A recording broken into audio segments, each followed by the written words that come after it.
एक छोटे से मोहल्ले में एक खानदान रहता था। घर के सरबराह हाजी अब्दुल रऊफ एक सादा दिल मगर दीनदार इंसान थे। उनकी अहलिया बेगम जीनत नरम दिल, मेहरबान और साबिर खातून थीं। उनके 3 बच्चे थे, बड़ा बेटा अहमद, बेटी मरियम और सबसे छोटा हमजा। ये घराना आम लोगों जैसा ही था, मगर उनकी ज़िंदगी में एक ख़ास बात थी। हाजी साहब हमेशा चाहते थे कि उनके बच्चे दीन की रोशनी में परवान चढ़ें और इस्लामी तरबियत उनकी रोज़मर्रा की आदतों में शामिल हो। एक दिन शाम के वक्त सब घर वाले दस्तरखान पर बैठे थे।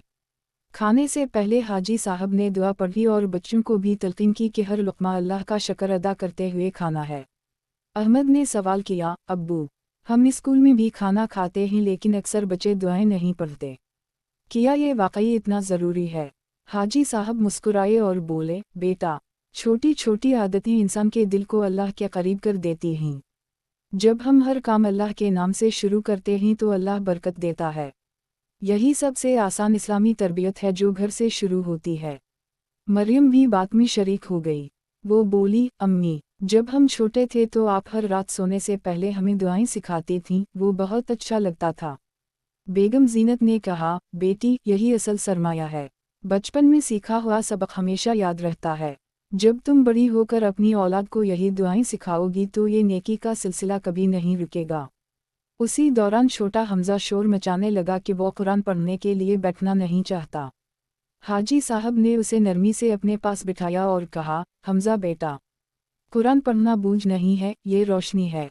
जैसे अंधेरे में चिराग जलता है और सब कुछ नजर आने लगता है, ऐसे ही कुरान हमारी जिंदगी के अंधेरे दूर करता है। आओ मैं तुम्हें एक आसान सूरत सुनाता हूँ और तुम मेरे बाद दोहरा दो। हमजा की आंखों में चमक आ गई और उसने खुशी खुशी दोहराना शुरू किया। वक्त गुजरता गया और ये घर छोटी छोटी इस्लामी आदतों से जगमगाने लगा।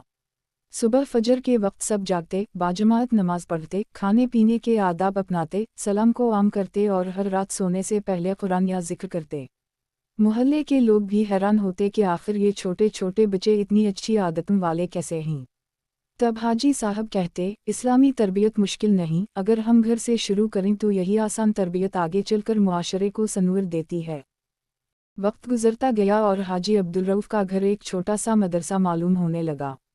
रोज़मर्रा की ज़िंदगी के हर लम्हे में दीन की खुशबू फैलने लगी। सुबह फजर की अजान के साथ ही घर के दरवाजे पर दस्तक देने जैसी आवाज़ आती।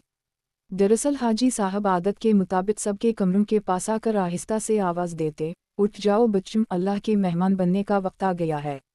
अहमद नींद से बोझल आंखें मिलता हुआ उठता, मरियम फ़ौरन वज़ू के लिए दौड़ती और छोटा हमजा कभी जिद करता मगर अब्बू के प्यार भरे अंदाज के सामने ज़्यादा देर तक ना